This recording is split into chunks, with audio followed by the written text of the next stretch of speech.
This is Property Matters, a weekly catch-up on the world of property, supported by Fairview International Property Consultancy and auctionproperty.co.uk. And we're live every week on YouTube, Facebook, LinkedIn, and our website, propertymatterstv.co.uk. If you're watching on our website, leave us a Google review, and if you're watching on the socials, get involved in the conversation. The email address for any topics you'd like us to discuss, hello@propertymatterstv.co.uk. A podcast version of the show is available every week if you'd like to listen to us on the move, and you can get it from the platforms on the other side of the screen. So let's take a look at this week's news with our property expert, Joe Joshi. Hi, Joe. Hi, Paul, and hello to our viewers and listeners, wherever you are. Yes, and the big news this week is that housing affordability in the UK has improved marginally over the past year, though affordability remains significantly stretched compared to historical norms. This is according to a new report from Nationwide. The report highlights that a typical first-time buyer purchasing a property with a 20% deposit would need to allocate 36% of their take-home pay towards mortgage payments. This figure is well above the long-term average that we've had of 30%. The first-time buyer house price to earnings ratio, known as HPER, stood at 5 at the end of 2024 compared to the long-term average of 3.9. Harvey explained that rising rents and the broader cost of living crisis have made it harder for private renters to save for a deposit. 40% of first-time buyers in 2023-24 relied on financial help from friends or family to secure a deposit. Despite these challenges, the housing market demonstrated resilience in 2024. Annual house price growth reached 4.7% by the year end, and mortgage approvals returned to 2019 levels, even though typical mortgage rates were around 3 times higher. First-time buyers accounted for 54% of house purchase mortgages, up from 51% pre-pandemic. There's been a modest improvement in UK housing affordability over the last year due to earnings growth marginally outpacing house price growth and a slight reduction in average borrowing costs. This is Andrew Harvey, Senior Economist at the Nationwide Building Society. It's an interesting set of statistics there, Joe. Now we've got affordability dropping, and it's now 36% of your take-home pay, where it's always generally been around 30%. Yes, that's right. Look, affordability has always been a big challenge, as we know from time and time again, for people that want to try and get onto the housing ladder. And, you know, it's now become very, very expensive to borrow money. And the criteria and the stress test that they now use constantly is huge, and it doesn't allow them to perhaps borrow as much as they felt they could and wanted to in the first place. Back in the early days, of course, there was always this situation where people would be able to do certain multiples and then decide that they can actually borrow, and the deposit perhaps could be as little as nothing, i.e. 100% borrowing, 100% mortgage, or 95%, or whatever they could contribute towards the deposit going forward. All of those things have had a yo-yo effect over the years, and sometimes they work and sometimes they don't. But of course, the biggest thing and the reason why they've managed to sustain affordability to some level is because they now do what they call a stress test. And so if they're lending at, I don't know, let's take an example of 3%, they want to know that if the rate went up to 6%, they will still be in a position to be able to maintain a mortgage payment and keep that home, which is something that never happened perhaps in the early years, where people used to say, well, okay, I can afford, you know, £500 a month, so £500 a month it is, and then never allowed for the stress test aspect, and never allowed for the fact that there could be problems ahead. So I think when you look at the lending structure and the way they've done that, it has actually slowed perhaps repossessions and perhaps unaffordability, and given more chances. The fact is that there is now a larger chunk of your salary going towards that, and perhaps that's where the other 6% tends to come in, is the stress test aspect of it, whereas they would have done it at 30%, but they're saying, well, look, we need to, you know, allow you to consider more payment against that rather than fall behind. So lenders do try and be creative in trying to help first-time buyers to get onto the first run of the property ladder, but it is very expensive and is not as easy as we'd like to think it is. It is interesting to see that the uh, affordability being the main concern, obviously, and the big struggle for people, but the market has been surprisingly resilient as a result of that. And one suggestion from Verona Frankish, who's the CEO of Yopa, she says that housing market affordability remains a significant issue for many. But whilst we may be seeing more existing buyers making a move, the number of first-time buyer transactions taking place across England has fallen by 43% on an annual basis as they struggle to overcome the high cost of getting that first foot on the property ladder. So it seems like it's mid-market activity that's keeping the market resilient. Yeah, the second home owners are the ones that always, to a large extent, have kept that sort of flow going. And that is primarily, they might actually turn around and say, well, we'll keep our existing flat or a property that we're moving from into a home, perhaps into a family home. Perhaps they're having children now, they've got settled, they've got married, and they want to grow to a next size, or there are two people coming together, and so they choose to perhaps sell one, keep one, and then put the money from one into a new home where they're going to, start their family and have that. So there's that middle market has always been the market that's perhaps almost a bit like buy one get one free situation. But it's a scenario, they're coming into it together, and therefore they can hold maybe their old asset, or at least one of their old assets, and then put some money in together to buy the new one. The first time buyers is paramount to the market, primarily because without that sort of first step on the run of the ladder, we're never going to push that middle market up. But the middle market is the one that continues to sort of give time and time again, because those circumstances are changing. First time buyers can choose to perhaps go and rent for a while and don't have to commit to buying. But those that have bought have now decided to take the next step in their life, and that may be that they're getting together. They're going to maybe get married, or they're going to cohabit, or whatever their circumstances. So that area is the area that makes the change. And then, of course, the next market is again the similar sort of thing, but the upper end of the middle market, and that is when that family's grown, they want to have the right schools, the right areas to live in. It's got to, provide other services in their family home, and so that middle market, both at the past the first time buyer stage, and of course the family stage, is the market that continues to see. The other aspect of it is a lot of refinancing starts to happen. So they might be that they had a good fixed rate mortgage when they bought. They've now got to go back to the market and find another rate, or they've got to sell something and purchase another property.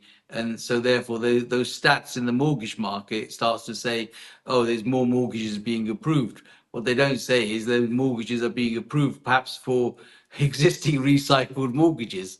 So somebody might be actually going out and refinancing because it's now cost effective for them to refinance. They can get a better fixed rate and they can release some capital at the same time. And if they release that capital may go towards another property purchase. And therefore they're going to remortgage again. So there are some areas that they don't want to share with you, but the reality is that when I see it on the front line, those are the sort of things that actually happen. And they might be the reasons why the mortgage market is saying, oh, well, it's quite resilient. People have carried on buying. We've got people borrowing. There's not as many people doing this. There's more people doing that. It's primarily because those circumstances are not isolated by saying, actually, we did XYZ number of remortgages and fixed new rates, and we released XYZ, millions in capital, who have now gone ahead and bought another property. Those are the things that we don't see that are being discussed. And of course, the Bank of Mum and Dad is keeping the inflationary pressure on because though for most families it's unaffordable, the outcome of all that equity that was gained in the 70s and 80s in property, that money is now being used to give these people that can't generally afford to get on the ladder a further leg up. And you might ask the question, well, if that if it wasn't there and they couldn't afford it, if they didn't have that money available to them, then prices would surely have to come down because no one could afford it. In other Well, words, prices are that bank of mum and dad is just fueling further price rises. no question about it. I mean, Bank of Mum and Dad has had a huge impact on the housing market. And why is that happening? There are a number of reasons that would happen. One is that there is equity in mum and dad's property, and ultimately they'll probably end up paying inheritance tax or some other tax. So they may as well refinance it now and help their children try and do the right thing. That's one aspect of it. The other aspect of it is the bank of mum and dad does borrow the money to because it's cheaper to borrow perhaps now than it was then. Maybe they borrow at a higher rate. Maybe they've actually finished off paying their mortgage and therefore can afford to borrow 100, 200,000 pounds and restart. They don't want to, but they're there to help their children try and achieve the goals that they want to do. So these are all areas that lenders, sort of omit to tell you that there are people that are actually, as you say, bank of mum and dad. There are other banks that do, and a lot of people had equity release. Equity release back in the days, as it was not as equity release is now. Equity release back in the day was that if you borrowed money and you couldn't afford to pay it, you were going to be evicted from your home. Equity release today is that they give you the percentage of money and you have a lifetime staying in the property until such times as your life expires. That's when they get their property back, and that's when they make their money in the top end. So there's a lot of changes that have happened in all that time in order to be able to give the bank of mum and dad and generally the market the extra money that is required for siblings and first time buyers and so forth to get onto the housing market. Our second story this week returns to an old favourite, which is stamp duty. And we're talking about the stamp duty changes that, of course, happen on the 1st of April when the thresholds return to what they were in previous years. Fewer than 1 in 10 properties, say Yopa, will present the chance of a stamp duty-free purchase for existing home buyers versus a third in the current market, which is the new analysis. Yopa analysed current for sales listings across the property market in England, looking at what percentage of stock currently offers a stamp duty-free purchase for existing and first-time buyers, and how this availability is set to change when the stamp duty relief reverts back to previous thresholds as of April of this year. Currently, first-time buyers pay no stamp duty, of course, on any purchases up to 425,000, while existing home buyers owe nothing on properties up to the value of 250,000.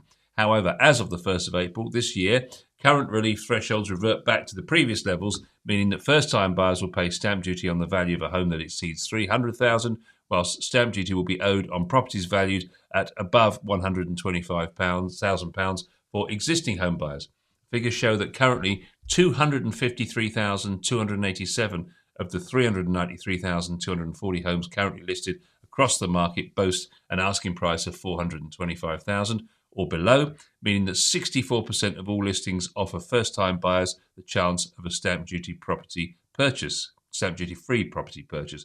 However, only 173,547 of the total homes listed have an asking price of up to 300,000, equating to 44% of the total market stock.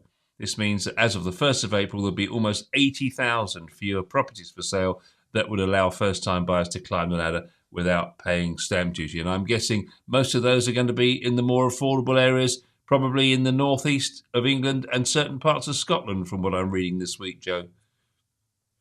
Yes, I mean, look, another little coup for the government in April. Not only will they probably increase the inheritance tax, but they are going to get some more money coming through the fact that they're reversing the stamp duty back to what it was.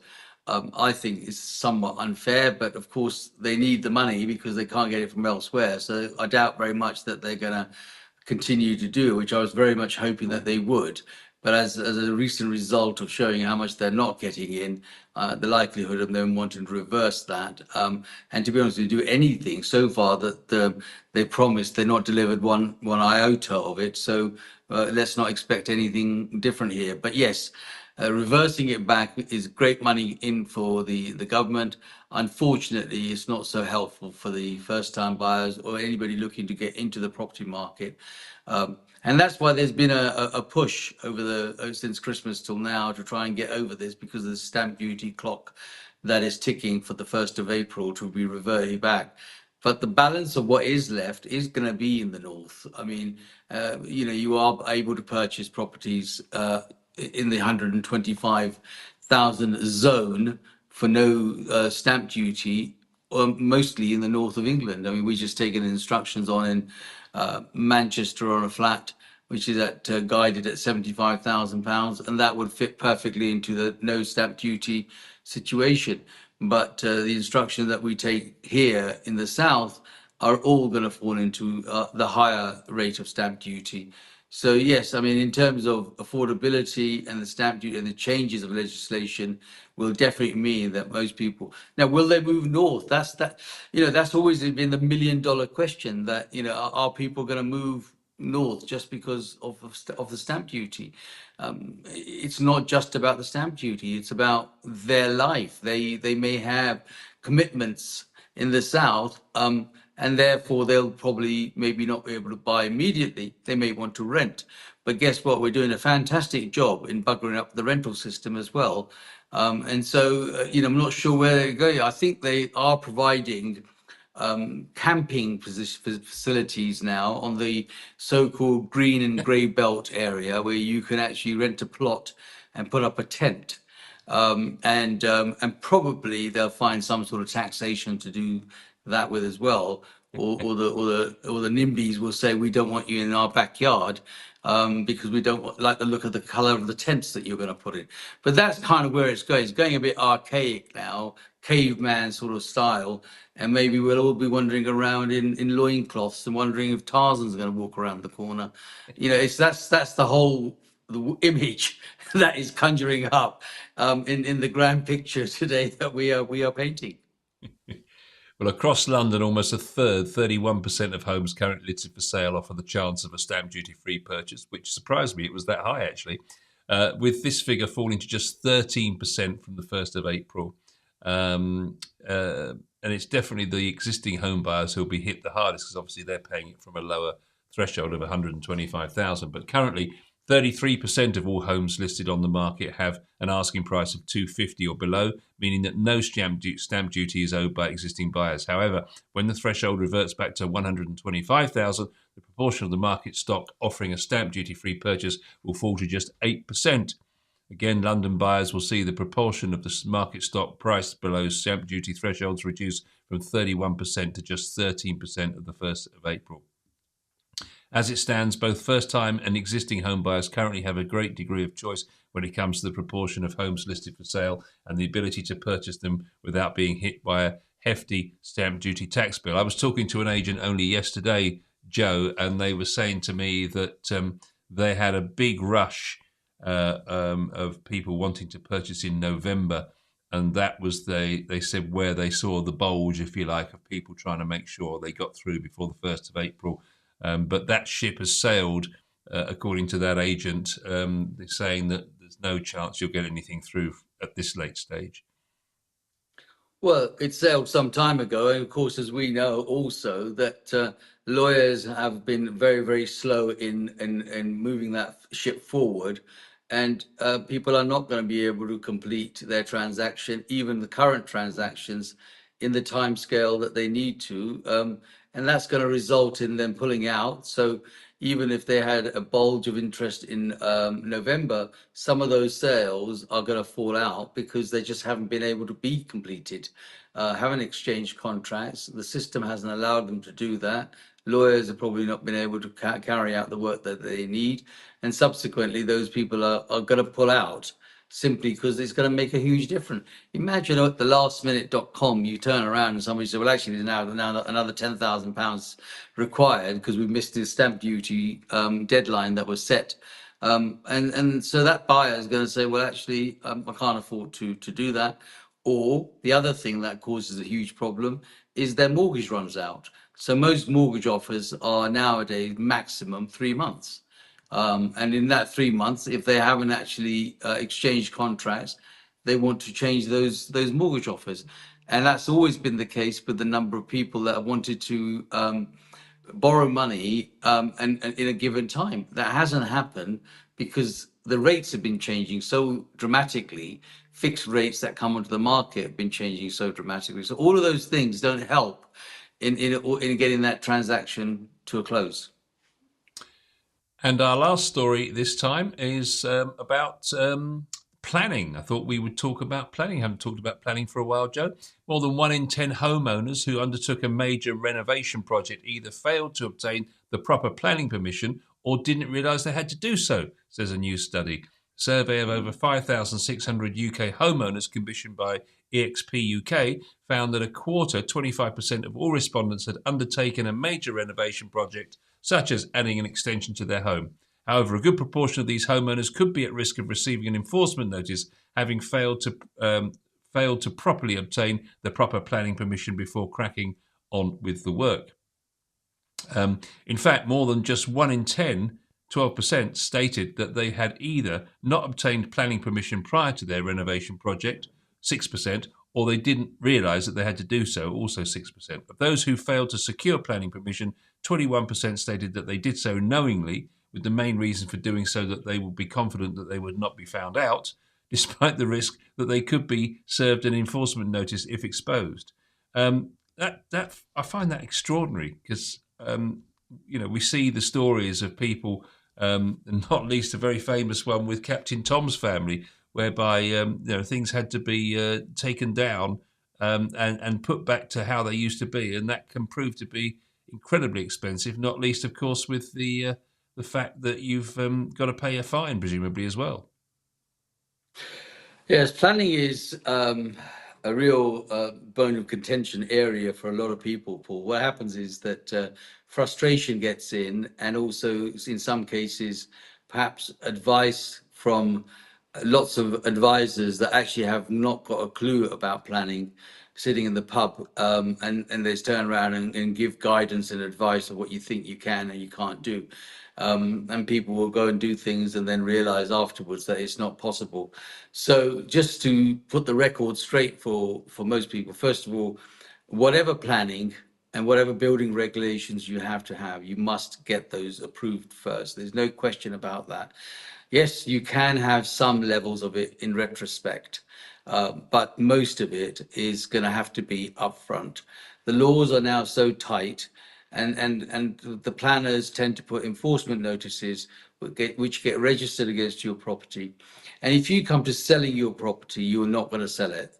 And then you're not going to sell it until that enforcement notice is released. That enforcement notice is not going to be released until you carried out the works correctly in the first place. So beware and be mindful that what you think is, blasé becomes a huge problem, let alone a huge expense, and let alone that the fact that you can't shift and sell your property at the time. To top that, most lenders will not continue to lend now unless they have the appropriate certificates, the completion certificates from the planning authority to say that the works that were done or needed to be carried out were done correctly and certificates were put forward.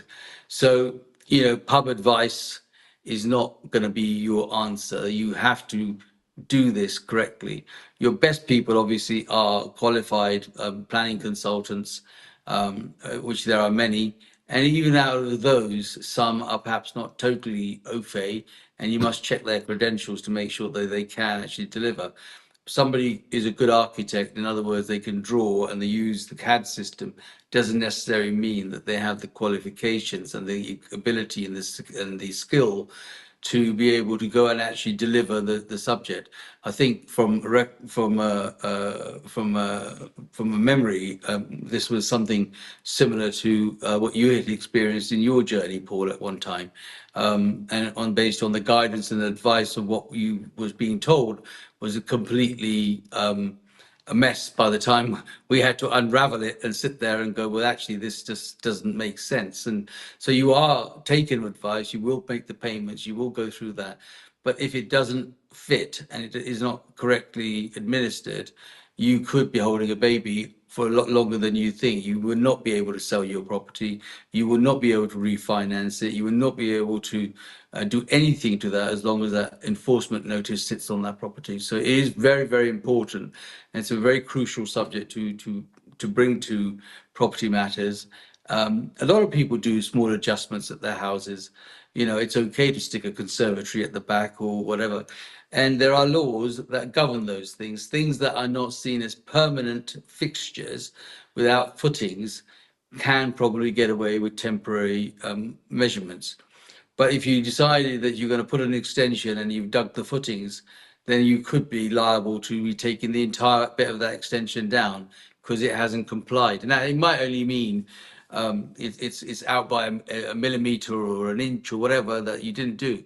But unfortunately, if they want to get stuck into this, the planning authorities can and will do that. One thing that really surprised me in that process, and there was a couple of points to make here, but the first one is what really surprised me was in my particular instance, with access to a garage. So the garage was internal to the property. At some stage in the last 20 years, we moved the door from within the utility room, the access, we moved that into another part of the house. So we just moved it from the short wall at the back of the garage onto the long wall on the internal wall.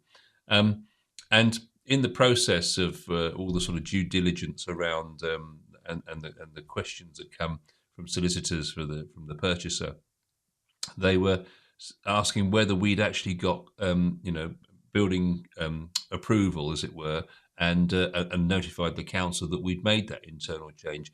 And I did find that surprising. I didn't realise. I mean, we hadn't done that, to be honest, because we didn't realise we needed to. And it hasn't proved to be a sticking point in the end. But it's surprising that you should really, apparently, supposedly, let the council know these things. Yes, I mean there are a number of reasons why they request that. First of all, to some extent, you'll say, "Well, it's nothing to do with you. It's inside my house. I do what I want to do it," which is probably the line that most people tend to do. Mm. But when it comes to supporting and the infrastructure of the property, that is where it kind of rolls in. And the roll in is this: you make a change internally that may have affected the overall structure's being, which may result in that structure being weakened. And subsequently, if there was a damage or a circumstance happen, the insurance company aren't going to pay for the damage because they're going to say you did something without the correct documents. So your insurance becomes invalid. If the property was to catch fire and fall, and that original brick wall was made in the right way to protect you, and yet you moved it internally thinking it's okay for me, then there's another issue that comes in. I think it's just that we don't look at it that way. We don't think about it that way. You think more about aesthetics and say, well, actually, that would be nice. I can move that and stick the utility room there, or I can move that and I can do this and I can do that. And the reason why these things exist is primarily because they've tried to make sure the infrastructure is correct. I look at some of the stuff that people have had to correct, and cladding is a big subject. We've covered it many times. It's caused so many problems in people's lives. And if you just take that as a guidance, a way to think about what is right and what is wrong, you would certainly think about what you would buy again and whether it had the appropriate building materials and the right construction and the right warranties, the guarantees and assurance and the security. And that's the reason why it's a bit of a job's worth in the council, who sits there and go, well, actually, it's 1 inch out, so therefore I'm not going to pass it. And so it's frustrating. However, there are rules that obviously you got away with, and that is that it's been done internally for well over 15 years, it hasn't caused a problem, and subsequently there's not something that they can do about it. Nobody notified them, they didn't come to do it, and there was no damage to the property, so it was seen as okay, and therefore accepted under sort of normal circumstances. But these are the kind of things that people rely on. They think, well, I'm going to be here for 15, 20 years, so it doesn't matter, I'll just do around the back of here, I do this, I do that. but your best friends are your worst enemies. It's normally your neighbors or someone you invited over for tea and told them what you did and decided that they fell out with you. And then they drop a little hint to the council and say, I had a very nice cup of tea around Paul's. And he didn't make me a good tea, and he definitely didn't offer me biscuits. So bugger him. I'm going to tell them that he's got a dodgy extension around the back of it, and and that's where the problems tend to come in. But they become massive problems for perhaps the shorter term, especially when you've got to knock it down. I mean, I know of situations right now where people have turned around and done that, the local authority, and they've built a whole infrastructure for a block of flats, and the council is up and ready and in arms, ready to say, well, you didn't do what we asked you to do, so it's got to be taken down. Well, more fool the man who's just put them up. But, they could sort it, but it becomes one of those, we told you so, and this is our job, and therefore it's got to come down. So he's going to have to take, millions and millions. But do you think the insurance companies and the builders and the lenders and all those people are going to support? No, they're going to say, we gave you the money to do the job correctly. You obviously didn't do the job correctly, so we're not going to give you any more money either. So it becomes an issue all around. And you can see, the process takes a long, long time. It's overly complicated, some would argue, and obviously, quite expensive. So you can see why people take shortcuts, but it can be more expensive if you do, I guess. Expensive biscuit. And on that bombshell, I think we'll leave it there for this week on Property Matters. We'll see you again very soon.